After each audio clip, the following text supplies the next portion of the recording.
Hello दोस्तों, कैसे हैं? आशा करता हूं कि आप लोग बहुत अच्छे होंगे और आपका एग्ज़ाम भी बहुत करीब आ चुका है और आपका पढ़ाई लिखाई बहुत अच्छा चल रहा होगा। आज हम बात करते हैं दोस्तों सबसे पहले बायोलॉजी के कि बायोलॉजी में आज हम सबसे पहले शुरू किए हैं, तो सबसे पहले बढ़ाएंगे कि बायोलॉजी के भागों में बांटने से। उसके बाद हम आपको चैप्टर से लेकर चलेंगे जैव प्रक्रम में आगे पढ़ाएंगे उसके बाद फिर, ठीक है ना। सबसे पहले आप बायोलॉजी देखिए। बायोलॉजी का मतलब होता है जीव विज्ञान का मतलब होता है बायोलॉजी। जीव विज्ञान का मतलब क्या होता है? बायोलॉजी। और बायोलॉजी जो शब्द है ना, यानी जीव विज्ञान जो शब्द है, दो शब्दों के मिलने से बना है। सबसे पहले बायोस, दूसरा लोगोस। लोगोस का मतलब होता है, बायोस का मतलब होता है जीवन, बायोस का मतलब जीवन, जिसका मतलब होता है लाइफ, ठीक ना। यानी बायोस का मतलब जीवन और जिसका मतलब होता है लाइफ, इंग्लिश में कह सकते हैं।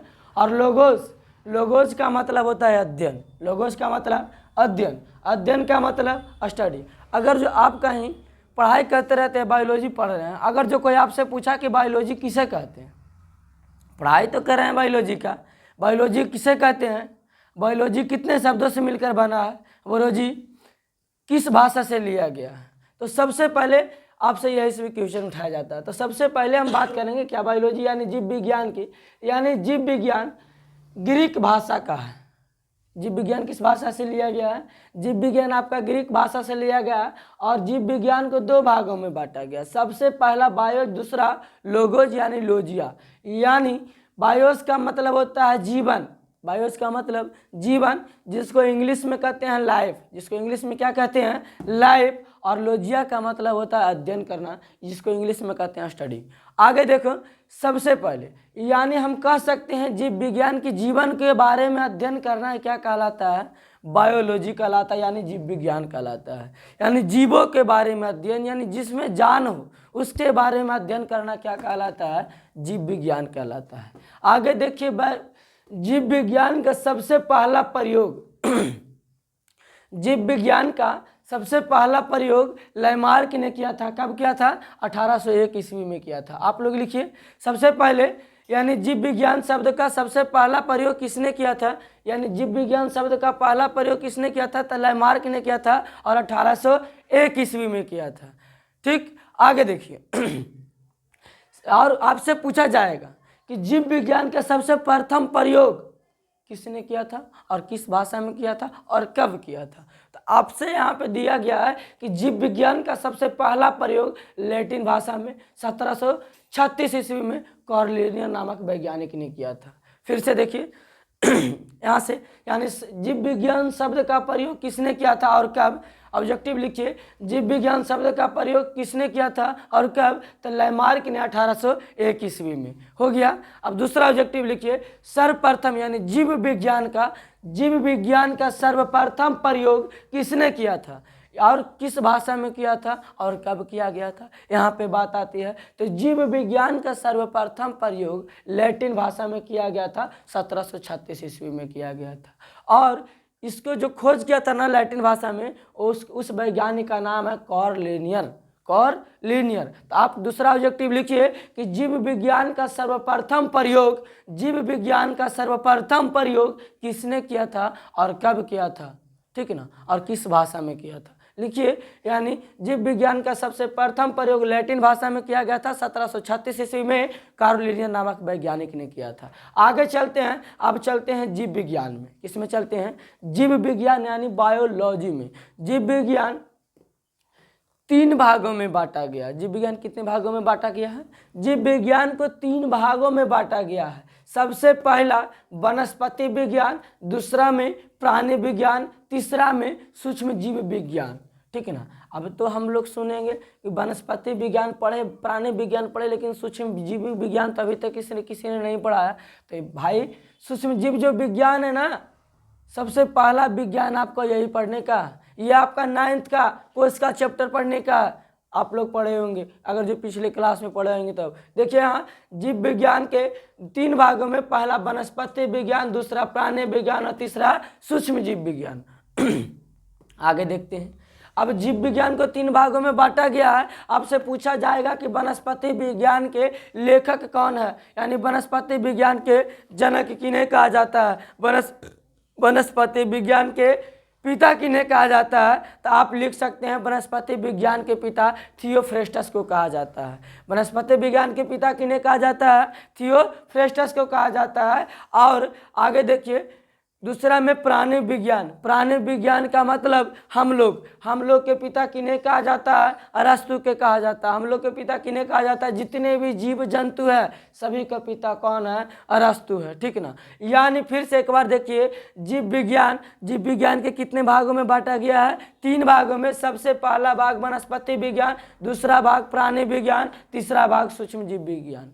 अब आपसे पूछा जाएगा वनस्पति विज्ञान के लिए पिता कौन है, यानी जनक कौन है। आपसे पूछा जाएगा वनस्पति विज्ञान का जनक किसे कहा जाता है, तो लिखिएगा ऑब्जेक्टिव में कि वनस्पति विज्ञान का जनक थियोफ्रेस्टस को कहा जाता है। किसे कहा जाता है, थियोफ्रेस्टस को कहा जाता है। आगे पूछेगा आपसे प्राणी विज्ञान, क्या पूछेगा, प्राणी विज्ञान का पिता किन्हें कहा जाता है, तो प्राणी विज्ञान का पिता अरस्तु को कहा जाता है। किसे कहा जाता है, प्राणी विज्ञान का पिता आपका अरस्तु को कहा जाता है। आगे देखिए, आगे है सूक्ष्म जीव। क्या है, सूक्ष्म जीव, यानी सूक्ष्म जीव का मतलब होता है ऐसे छोटे कण जिसे सूक्ष्मदर्शी के द्वारा देखा जा सकता है, इसे क्या कहते हैं, सूक्ष्म जीव कहते हैं। यानी सूक्ष्म जीव विज्ञान का जनक किन्हें कहा जाता है, तो सूक्ष्म जीव विज्ञान का जनक आपका एंटी वॉन लीवेनहॉक को कहा जाता है, ठीक ना।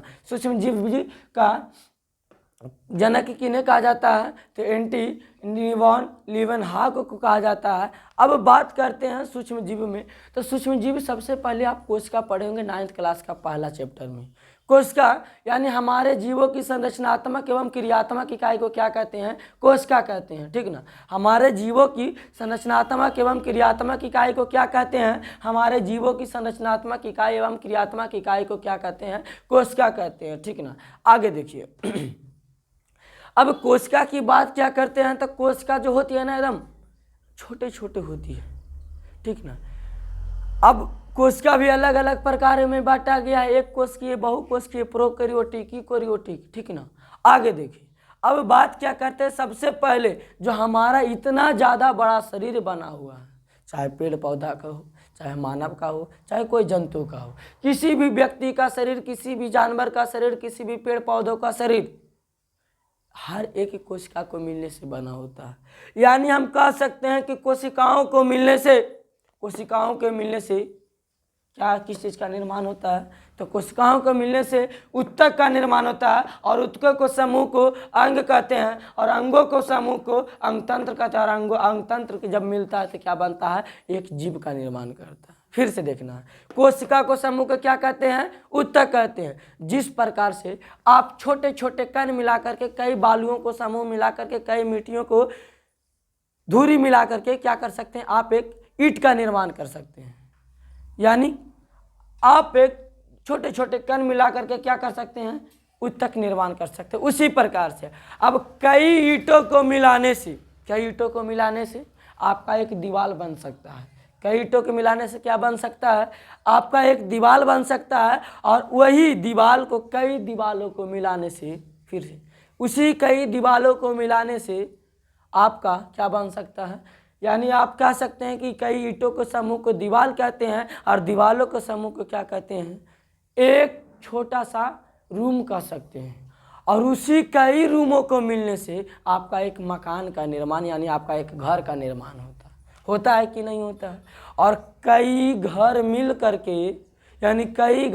करके एक गांव का निर्माण करता है कि नहीं करता है। उसी प्रकार से मेरे भाई, यानी कोशिका जो है ना, इधर फिर से देखना है बोर्ड की तरफ, यानी कोशिका जो है ना, कोशिका को समूह को क्या कहते हैं, उत्तक कहते हैं। कोशिका के समूह को क्या कहते हैं, उत्तक कहते हैं। और उत्तकों को समूह को क्या कहते हैं, उत्तकों को समूह को आप क्या कहते हैं, अंग कहते हैं। क्या कहते हैं, अंग। और अंग, कई अंग मिल करके अंग तंत्र का निर्माण करता है। क्या करता है, कई अंग मिल करके अंग तंत्र का निर्माण करता है। जैसे में आपका एक अंगुली भी है ना, अंगुली भी है, यानी आपके हाथ में 5 अंगुलियां हैं, पांचों अलग अलग अंगुलियां, यानी पांचों को अलग अलग नाम है। सबसे नीचे वाले भागों का नाम है कनिष्ठ, ठीक ना।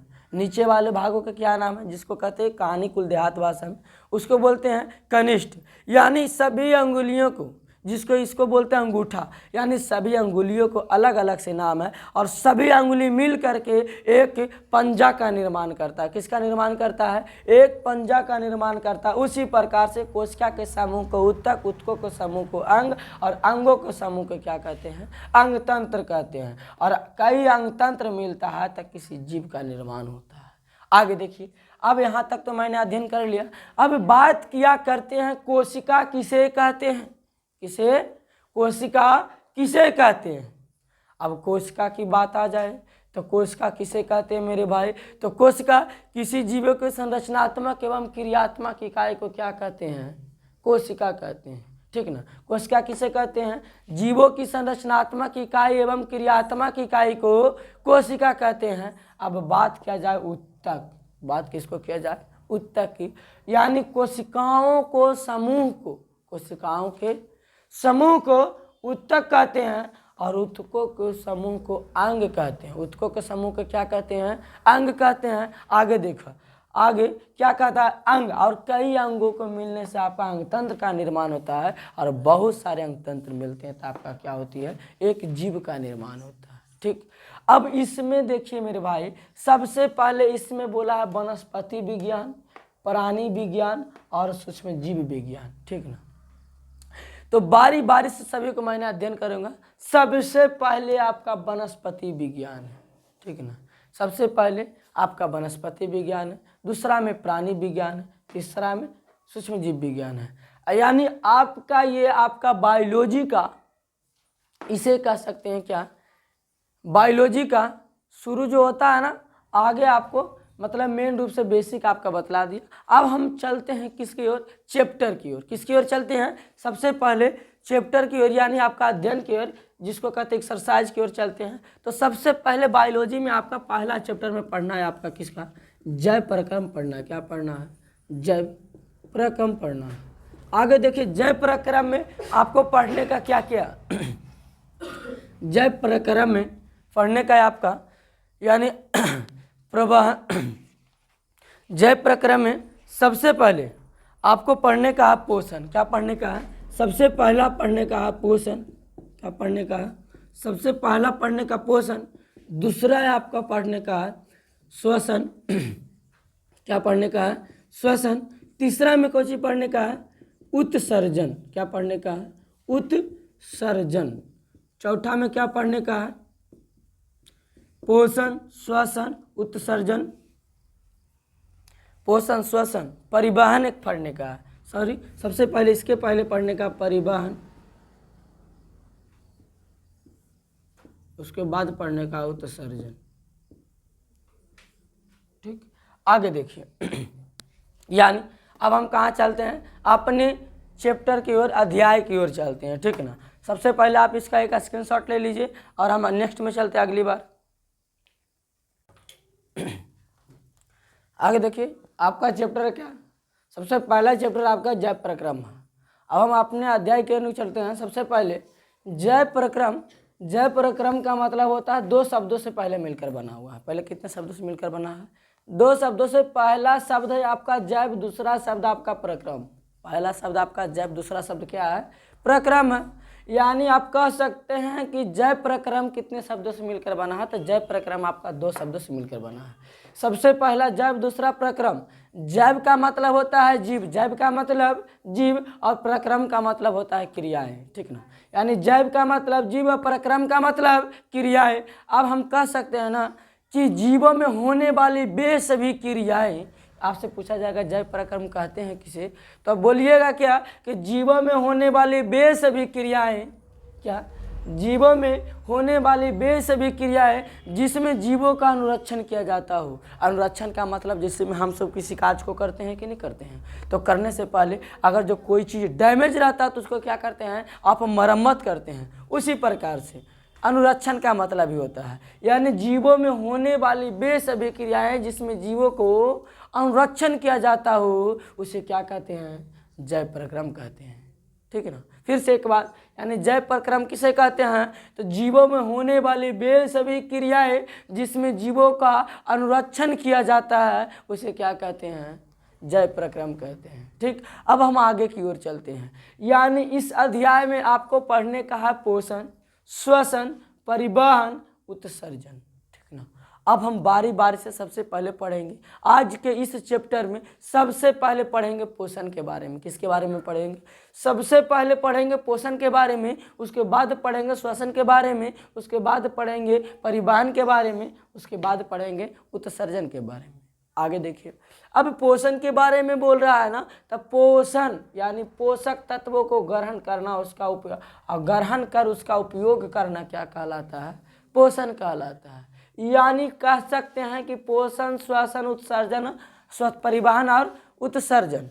अब आपसे बात किया जाए कि पोषण किसे कहते हैं, यानी आप जितने भी खाना पीना खाते हैं, ठीक ना, खाना पीना क्यों खाते हैं? यानी अपना जिंदा रहने के लिए खाते हैं ना। उसी प्रकार से यानी जितना भी खाना पीना खाते हैं सब क्या है? पोषण है। सब क्या है? पोषण है। अब पोषण की परिभाषा क्या कहता है? पोषक तत्वों को ग्रहण कर उसका उपयोग करना पोषण कहलाता है। यानी पोषण तत्वों को ग्रहण कर, अब देखिए तो पोषक तत्वों को ग्रहण क्या करेंगे? दाल रोटी चावल जो मिलेगा सब खा ले, और बाद में अलावा में फल फूल जितना मिला सब कोई खा ले। यानी हम कह सकते हैं ना कि पोषण में जितने भी खाने पीने की बात किया जाए, क्या कहाँ जाएगा? पोषण में जाएगा। अब आगे, अब खैला के बाद क्या होगा है? अब ओकरा जब तक सांस नहीं लेबै तो भोजन पचता है? नहीं पचेगा। यानी कभी कभी सुना है ना कि रात में खाना खाया, जैसे मैं 1 बजे 2 बजे रात में खाना, सुबह सोया 1 से 1.5 घंटा 2 घंटा के बाद उठ गया, उससे पूछेगा ना तो बोलेगा खाना आज नहीं पचला, नहीं खाना खाएंगे, वही बोलता है। यानी पोषण, इसके बाद श्वसन। अब जब श्वसन है तब परिवहन भी होना जरूरी है। परिवहन का मतलब समझते हो? परिवहन का मतलब एक जगह से दूसरे जगह चलना क्या कहलाता है? परिवहन कहलाता है। कमें हाँ, परिवहन का मतलब यही होता है कि एक जगह से दूसरे जगह। अब हम भोजन किए, अब भोजन एक जगह से पहले हमारे नाली में, नाली के बाद फिर अलग अलग छोटियात बड़ियात सगरों पहुंच जाती है। यानी आपका एक जगह से दूसरे जगह भोजन हमारे क्या होती है? पहुंचने लगता है। आगे देखिए, अब बात की किसको करते हैं? यानी पोषण हो गया, श्वसन हो गया, परिवहन हो गया। अब हम बात किसको करते हैं मेरे भाई? अब हम बात करते हैं उत्सर्जन की। अब देखो तो पोषण तो खाना पीना खा लिए, श्वास ले लिए, उसके बाद परिवहन एक जगह से दूसरे जगह पहुंचा दिए। अब जब पहुंचा दिए, आप कह सकते हैं उत्सर्जन का मतलब होता है किसी चीज़ को, मैंने गंदे अवशिष्ट पदार्थों को क्या करना? शरीर से क्या करना? बाहर निकालना। फेंकते हैं हम किसको? जो खराब चीज़ रहता है ओकरे न फेंकते हैं बुआ। अगर जो घर में कोई खराब चीज़, सब्जी खराब आ गई, सड़ गई, तो उसको क्या करते हैं? घर में रख ले रहते हैं ना, यानी उसको फेंक देते। उसी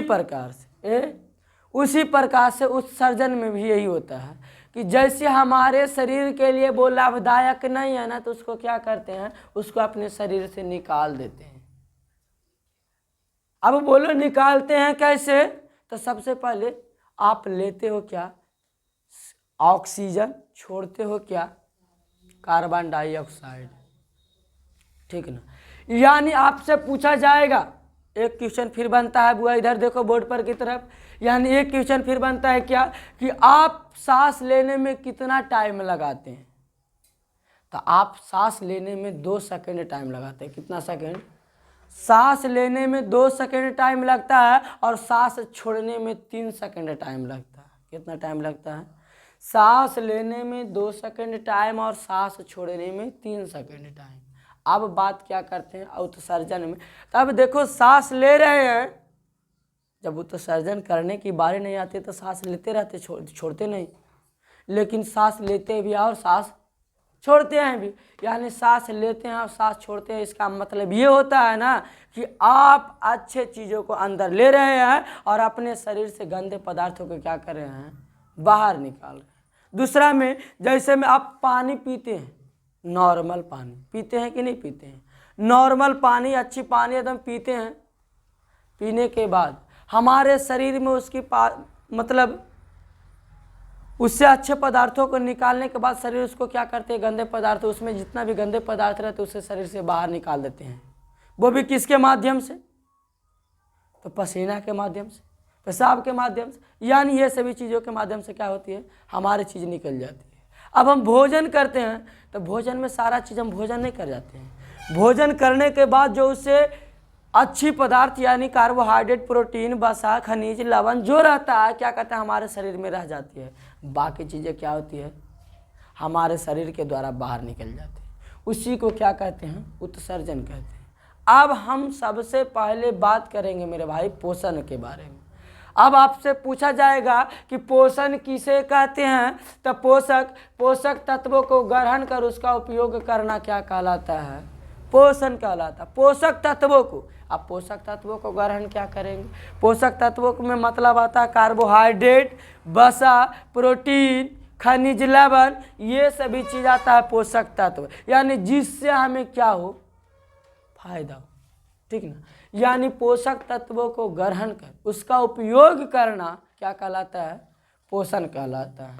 यानी यहाँ पे क्या कहलाता है, यहाँ पे हम कह सकते हैं पोषक तत्वों को ग्रहण कर क्या कहलाता है, पोषण कहलाता है, ठीक। यानी पोषक तत्वों को ग्रहण कर उसका उपयोग करना पोषण कहलाता है। आगे अब देखिए पोषण में, तो सबसे पहले पोषण कितने प्रकार के होते हैं, तो पोषण 2 प्रकार के होते हैं। पोषण कितने प्रकार के होते हैं, पोषण 2 प्रकार के, पहला स्वपोषण, दूसरा परपोषण। पोषण कितने प्रकार के, तो पोषण 2 प्रकार के, पहला स्वपोषण, दूसरा परपोषण। अब बात किया जाए स्वपोषण की, स्वपोषण किसे कहते हैं, तो वैसे जीव जंतु, ठीक ना, वैसे जीव जो अपना भोजन स्वयं बनाता हो बल्कि किसी दूसरे जीव पर निर्भर न रहता हो, उसे क्या कहते हैं, स्वपोषण कहते हैं, ठीक ना। लिख लीजिए स्वपोषण की परिभाषा, वैसे जीव जो अपना भोजन, वैसे जीव जो अपना भोजन, वैसे जीव जो अपना भोजन के लिए किसी अन्य जीव पर निर्भर न रहकर, वैसे जीव जो अपना भोजन के लिए किसी अन्य जीव पर निर्भर न रहकर अपना भोजन स्वयं बनाता हो, उसे स्वपोषण कहते हैं, ठीक ना। यानी क्या कहा गया है कि वैसा जीव जो अपना भोजन के लिए किसी दूसरे जीव पर निर्भर न रह करके अपना भोजन स्वयं बनाता हो, उसे क्या कहते हैं, स्वपोषण कहते हैं। अब स्वपोषण में सबसे पहले कौन आता है, अब इधर देखेंगे स्वपोषण, अब परपोषण। अब इसमें परपोषण, स्वपोषण तो आपका हो गया, परपोषण किसे कहेंगे, तो वैसे जीव जो अपना भोजन स्वयं न बना करके किसी दूसरे जीव पर निर्भर रहता है, उसे क्या कहते हैं, परपोषण कहते हैं।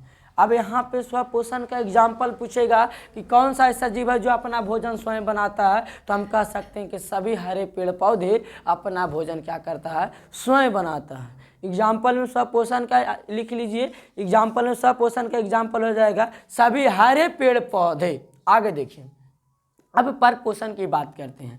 परपोषण किसे कहते हैं, तो परपोषण का मतलब क्या होता है कि वैसा जीव जो अपना भोजन स्वयं न बना करके, परपोषण की परिभाषा लिखना है, परपोषण वैसा जीव जो अपना भोजन स्वयं न बना करके किसी दूसरे जीव पर निर्भर रहता हो, उसे क्या कहते हैं, परपोषण कहते हैं।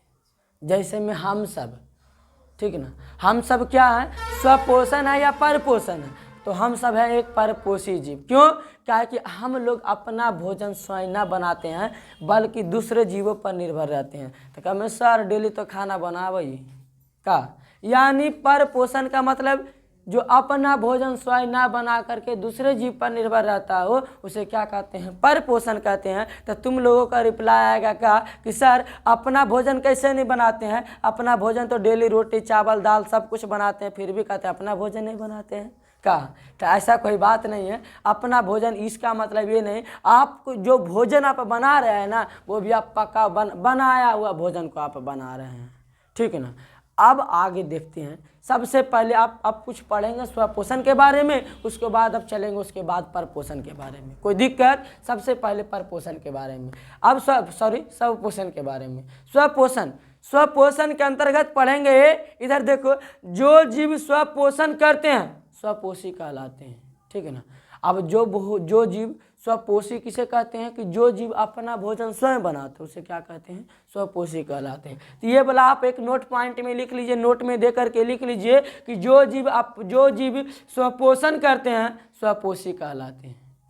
जो जीव स्वपोषण करते हैं क्या कहलाते हैं? स्वपोषी कहलाते हैं। आगे देखिए, आगे जो जीव स्वपोषण करते हैं उसे क्या कहते हैं? स्वपोषी कहलाते हैं। अब आगे में सबसे पहले क्या लिखा गया है? सभी हरे पेड़ पौधे, क्या बोला गया है?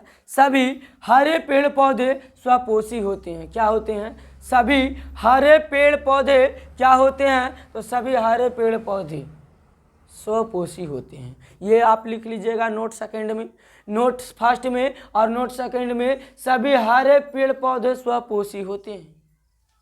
ठीक, आगे देखिए, इन पौधों में हरित लाभक या क्लोरोप्लास्ट पाया जाता है। तीसरा नोट में क्या लिखिएगा? इन पौधों में हरित लाभक क्या पाया जाता है? इन पौधों में हरित लाभक और क्या पाया जाता है? क्लोरोप्लास्ट पाया जाता है। आगे देखिए, इन पौधों में हरित लाभक और क्लोरोप्लास्ट पाया जाता है, ठीक ना। अब बात किया जाए कि हरित लाभक क्या होता है, पूछेगा ना कोई कि हरित लाभक क्या होता है। पत्ता देखे हैं? पत्ता देखिए, पत्ता तो पा रहे ना, ठीक। आप इधर देखिए,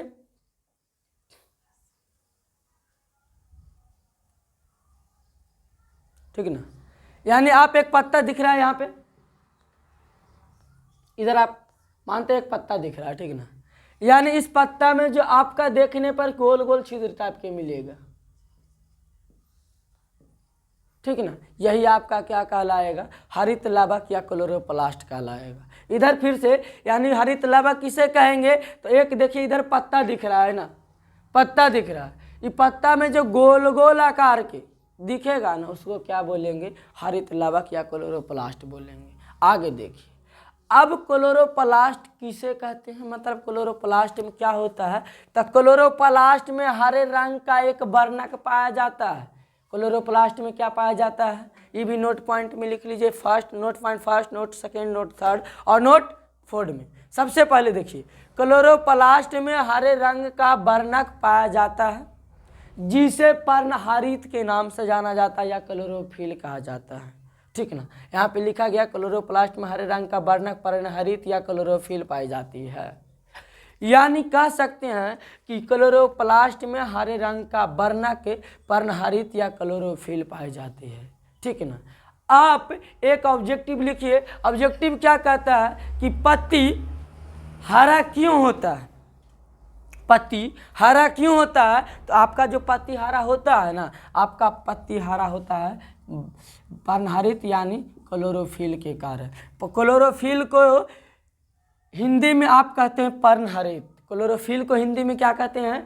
पर्णहरित। ये आपका इंग्लिश शब्द है, ठीक है ना, क्लोरोफिल, ठीक है ना। अब यहाँ पे आपसे पूछा जाएगा कि पत्ता हरा क्यों होता है? तो पत्ता आपका हरा होता है क्लोरोफिल यानी पर्णहरित के कारण हरा दिखाई देता है। कोई दिक्कत? आगे देखिए, अब आपसे पूछा जाएगा कि क्लोरोप्लास्ट का, ये आपका क्लोरोप्लास्ट जो है ना, क्लोरोप्लास्ट आपका इंग्लिश शब्द है और ये आपका हिंदी शब्द, हरित लाभक आपका हिंदी शब्द, ठीक। अब हम चलते हैं अगले नेक्स्ट यानी परपोषण में चलते हैं।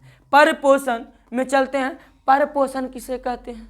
तो परपोषण कहते हैं कि वैसा जीव जो अपना भोजन स्वयं ना बना करके किसी दूसरे जीव पर आश्रित कर रहता हो। आश्रित रहना या मतलब निर्भर रहना, यानी वैसा जीव जो अपना भोजन स्वयं ना बना करके किसी दूसरे जीव पर निर्भर रहता हो उसे क्या कहते हैं?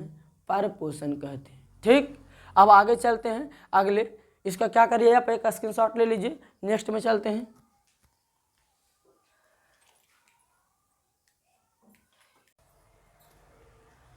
आगे देखिए, आगे क्या कह रहा है? अब चलते हैं किसमें? परपोषण में। परपोषण किसे कहते हैं? तो वैसा जीव जो अपना भोजन स्वयं न बना करके किसी दूसरे जीवों पर निर्भर रहता है उसे क्या कहते हैं? पर पोषण कहते हैं। जैसे में मनुष्य यानी हम लोग अपना भोजन स्वयं नहीं बनाते हैं बल्कि दूसरे जीवों पर क्या करते हैं? निर्भर रहते हैं। तो कोई कहेगा का खाना तो डेली बनेबे करे ना, दाल रोटी चावल डेली बनावे, तो वो आपका अपना भोजन नहीं है। आप बने हुए भोजन को आप बना करके खा रहे हैं, उसको वो कच्चा भोजन आपसे प्राप्त हुआ है लेकिन आप उसको क्या करें? सिझा करके खा रहे हैं, ठीक है ना। आगे देखिए पर पोषण यानी वैसा जीव, फिर से लिख लीजिए पर पोषण की परिभाषा कि वैसा जीव जो अपना भोजन स्वयं न बना करके दूसरे जीवों पर निर्भर रहता है उसे क्या कहते हैं? पर पोषण कहते हैं। जैसे में मनुष्य, जानवर, कीड़े मकोड़े, ये सभी चीज़ अपना भोजन स्वयं नहीं बनाता है उसे क्या कहते हैं? पर पोषण कहते हैं। अब पर पोषण को भी अलग अलग भागों में बांटा गया है। अब पर पोषण के कौन से भागों में बांटा गया है? तो 3 भागों में। पर पोषण के कितने भागों में बांटा गया है? तो 3 भागों में। सबसे पहला मृतजीवी, दूसरा परजीवी, तीसरा प्राणी संपोषण। अब बात किया जाए मृतजीवी, परजीवी, प्राणी संपोषण की, तो सबसे पहला भाग आपका क्या है? मृतजीवी है।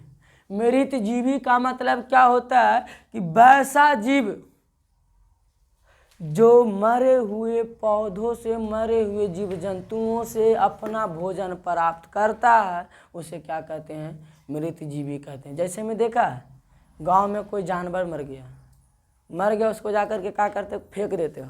फेंकला के बाद कुछ समय के बाद देखेगा ना तो जानवर वजह से गायब होले। कारण को रहा खा गए दूसरा को, यानी खा गए यानी मरे हुए जानवर से वो भोजन किया। तो जो मरे हुए जानवर से भोजन करेगा ना उसको क्या बोलेंगे? मृतजीवी बोलेंगे। यानी इसको कह सकते हैं कि वैसा जीव जो अपना भोजन मरे हुए जानवरों को, मरे हुए जीव जंतुओं को शरीर से प्राप्त करता है उसे क्या कहते हैं? मृतजीवी कहते हैं। लिख लीजिए मृतजीवी की परिभाषा कि वैसा जीव जो अपना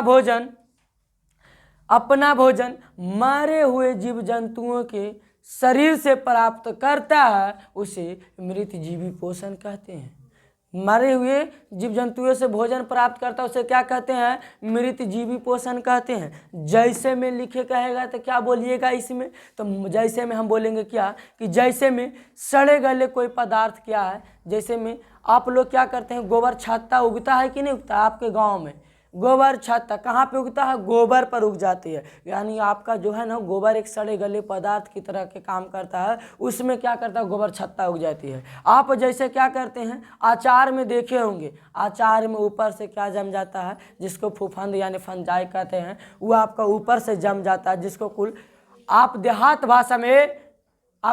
भाषा में कहते हैं कौची कि भुआ गया। यानी कह सकते हैं ना कि अचार में जब ऊपरी परत में यहाँ मृतजीवी यानी अचार में ऊपरी परत से क्या होती है? कोई पौधा जन्म ले लेता है, एकदम छोटे छोटे कण वाले पौधा, तो वही आपका मृत यानी दूसरे के शरीर से भोजन कर रहा है, यानी अचार से भोजन कर रहा है कौन? आपका फूफांद। और तीसरा एग्जाम्पल देखते हो, दही 2 दिन 3 दिन 4 दिन रख देते हैं, यानी उसमें फिर कौच हो जाता है? कीड़े मकोड़े हो जाते हैं। और वो क्या करता है? अपना से भोजन नहीं करता बल्कि दूसरे से भोजन करना है। अब लिख लिए ना मृतजीवी किसे कहते हैं? तो मृतजीवी यानी वैसा जीव जो अपना भोजन दूसरे यानी मरे हुए सड़े गले शरीरों से प्राप्त करता है, मरे हुए जीव जंतुओं के शरीरों से प्राप्त करता है उसे क्या कहते हैं? मृतजीवी पोषण कहते हैं। अब हम चलते हैं दूसरा में। क्या है? दूसरा में बोला गया है आपका परजीवी पोषण। क्या बोला है? परजीवी पोषण। परजीवी पोषण का मतलब नाम है कि दूसरे जीवों पर, फिर से परजीवी, पर का मतलब जीव यानी जीव पर, उलट के देखो तो परजीवी, फिर से परजीवी यानी इसको उल्टेंगे तो जीव पर, ठीक है ना। यानी वैसा जीव जो किसी दूसरे जीवों पर रह करके अपना भोजन करता हो। आप कभी जीवों पर रह करके, जैसे मैं देखे हो माथा में ढीला हो जाता ना, होता है कि ना होता है? यानी वो हमारा पर रह करके भोजन कर ले है, ओकरा कुल देहात भाषा में कोची बोला है? ढीला बोला है। और ओकरी शहरी भाषा में जू बोला जाता है। कोची बोला है? जू। और उसी को यानी उसको जू बोला जाता है। और एक और है आपका जिसको बोलते हैं खटमल। खटमल के नाम सुना है? यानी जिसको कुल क्या कहते हैं? उड़ीस नहीं, यानी ये सभी जीव जो है अपना भोजन क्या करता है, दूसरे जीव पर रह करके करता है। जैसे में हम सब क्या कर रहे हैं, हम सब करो दूसरा से कर रहे हैं, और इसमें जो खाटमल है ढीला हमारे पर रह करके भोजन कर रहा है, यानी खून चूसा है हमारे के नहीं। तो यानी पर जीवी नाम है उसने है जीवों पर, जरा उलट के देखी तो, पर जीवी यानी जीवों पर, जो जीव दूसरे जीवों पर रह करके अपना भोजन प्राप्त करता है क्या कहलाता है, परजीवी कहलाता है। आगे देखिए, यानी हम कह सकते हैं इसके परिभाषा कि वैसा जीव जो अपना भोजन पोषक शरीर के अंदर या बाहर रहकर प्राप्त करता है। इसका परिभाषा कैसे लिख सकते हैं कि वैसा जीव जो अपना भोजन पोषक शरीर के अंदर या बाहर रह करके प्राप्त करता है, क्या करता है, पोषक शरीर के अंदर, यानी उस जिससे उसको भोजन मिले ना वही उसका क्या है, शरीर यानी पोषक शरीर है, उसके अंदर या बाहर रह के प्राप्त करता है, उसे परजीवी कहते हैं। क्या कहते हैं, परजीवी कहते हैं। लिख लीजिए इसका परिभाषा। आगे देखिए, परजीवी हो गया। अब बात करते हैं प्राणी संपोषण की। किसकी बात करते हैं, प्राणी संपोषण की। प्राणी संपोषण किसे कहते हैं, यानी प्राणी संपोषण कहते हैं कि वैसा जीव वैसा पोषण, क्या, वैसा पोषण जिसमें जीव अपना भोजन तरल या ठोस के रूप में जंतुओं से प्राप्त करते हैं, ठीक है ना, यानी तरल या ठोस के रूप में जंतुओं के भोजन से प्राप्त करते हैं, क्या कहलाता है, प्राणी संपोषण कहलाता है। देखिए यहाँ पे मृत जीवों को अपघटन भी कहा जाता है, ये वाला आप लिख लीजिए। मृत जीवी में मृत जीवी को क्या कहा जाता है, आपसे पूछा जाएगा कि मृत जीवी को क्या कहा जाता है, तो मृत जीवी को अपघटन अभिक्रिया भी कहा जाता है, आपका केमिस्ट्री में पढ़ने का है, ठीक ना। यानी मृत जीवी को क्या कहा जाता है, अपघटन भी कहा जाता है, ठीक। आगे देखिए, अब हम यानी आज के क्लास यहीं तक, अगली क्लास अगले पार्ट में, ठीक ना। और अगले पार्ट अगर जो हमारी क्लास आपको अच्छी तरह से समझ में आए ना, तो हमारे चैनल को सब्सक्राइब करके ताकि रख ले, ताकि हमारे फर्स्ट वीडियो जैसे अपलोड होना तो आपके तरफ पहुंच जाए, ठीक। यानी और हमारे चैनल को जितना से ज़्यादा शेयर करें, हमारे वीडियो को जितना ज़्यादा शेयर करें उतना ही बेहतर होगा, ठीक। और आपका और हमारा सफ़र आज के लिए इतना ही। Okay, thank you, all the best.